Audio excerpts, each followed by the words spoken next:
We have a pop-up promo sale this weekend, Friday through Sunday. It is a 15% off Club, Edge, or Chase with promo code TAKE15. Sign up today at LaDucTrading.com. The market is still digesting, right? I still have 506 for the Qs before I think it's a safer place to buy the bounce. And I think we'll get that today, tomorrow. That was my baseline bet. We had to wait for jobless claims. They're starting to inch up, which was my baseline bet. NVIDIA, don't care.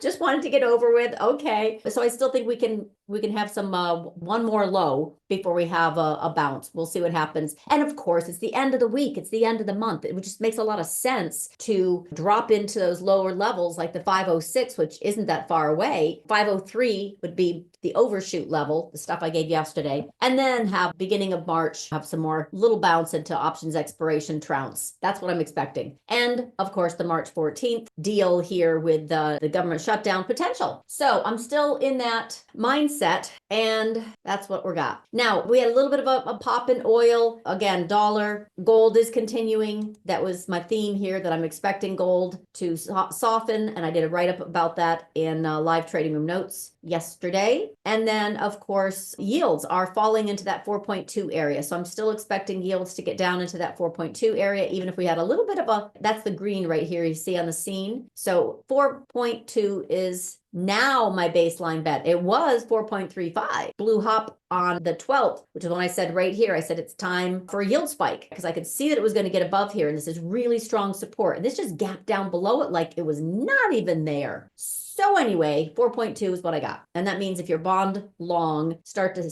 look for a little bit of churning, a little bit of chopping in that area. As it relates to gold, if I'm focused on this little bounce, maybe next week, then the easy money, quote unquote, on the downside has been made. A lot of high flyers, we already talked about this, have come into some moving average support. Tesla's almost at the 200-day, that kind of thing. So I still see this as a continuing theme. Oil and yields dumped, yen and bonds spike, pushing equities lower and triggering perhaps outsized volatility. It's the same theme, but I think we have a little relief bounce coming up. That's basically it in a nutshell. So that's it. It's time to be on the lookout for that 506 with an overshoot to 503 as potential stabilization level for monetizing, these outsized puts before a potential bounce. And then I still see, bearish dollar yen. I'm still tracking closely all these ratios, breadth, cumulative volume, all that jazz to see where we're going to go next and when. But I have a baseline bet that SPX is going to move back down into this. And I've mentioned this a few days now or longer, 58.78, as well as overshoot to 57, let's call it 57.50. So if this level doesn't hold,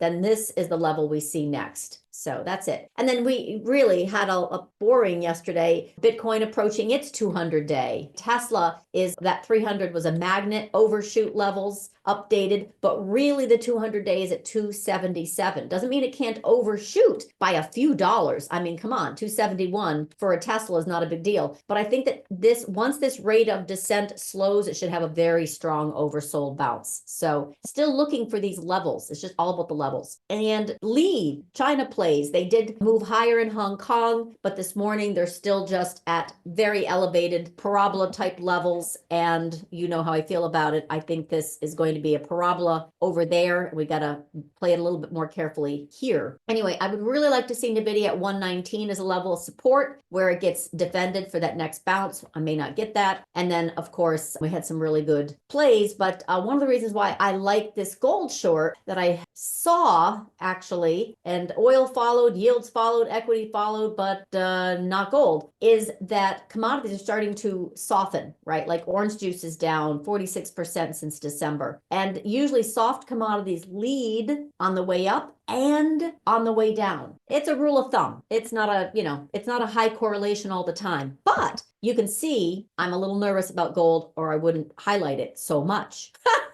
So this is what I'm looking at. And dollar yen is right on that. Look at that trend line. This is the weekly dollar yen, right on that kind of area of trend line where it might want to toy with a nice little pullback to that 146, which is the level that I'm really kind of looking at. We might get a bounce first. In other words, into this kind of 152. Anyway, this is This is a little bit tougher for me right now because I think bonds are extended. So that 4.2 level in the 10-year should serve as some support. And as the 10-year yield bounces, believe it or not, I think it's going to be seen as an inflation impulse, which is good for equities. So that's my mindset right now. A deflation impulse is bad for equities, growth scare, recession risk. An inflation impulse is good for equities. So let's try and prove this out. Anyway, this is bonds, 2-year, 10-year, side by side. You know what's happened with the yield curve. It has flattened. It's come down in my trend line, et cetera, et cetera. But this is where I think we might get a little bit of a pullback in yen and in bonds, which would correspond with that 4.2 10-year bounce and a little bit of dollar yen bounce. So we'll see. That's what I'm looking for right now. I don't think it's quite ready to roll over. If it does, you've got the levels, right? So this is kind of it. And this is the SPX, right? I've mentioned this before. This is on a 2-hour, but obviously I came up with that 58.50 level roughly because that's a gap fill on the 2-hour, et cetera, et cetera. So I'm looking for this area to fill. We have so far, right? Dump, that was 6,100. We bounce, break strongly. That was a big Friday dump. Monday, more weakness.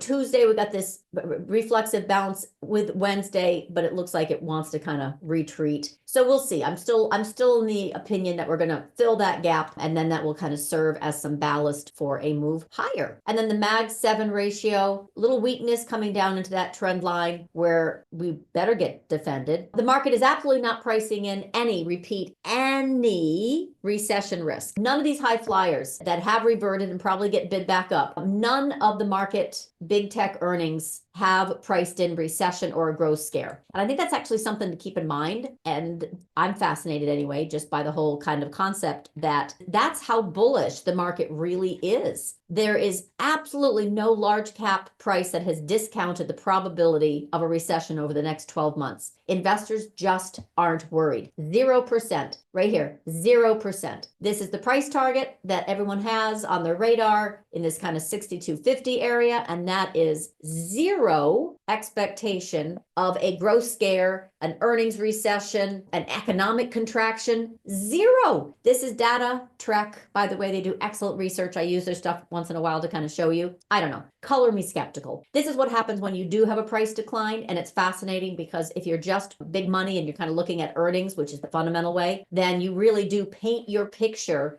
based on the SPX fair value on multiples. And this is where I think it gets kind of interesting. As these multiples start to fade, so does the market. And you can literally say, oh, okay, so if we have a price decline of 5% and an earnings multiple drops to 22, then our market really should be at 56. 70, that kind of stuff. Anyway, it's a fascinating concept, but right now, the only thing I wanted to say was Data Track model was in the write-up, and I thought it was fascinating that there is absolutely zero chance big tech has discounted their earnings based on any economic contraction, any earnings recession, or any growth scare.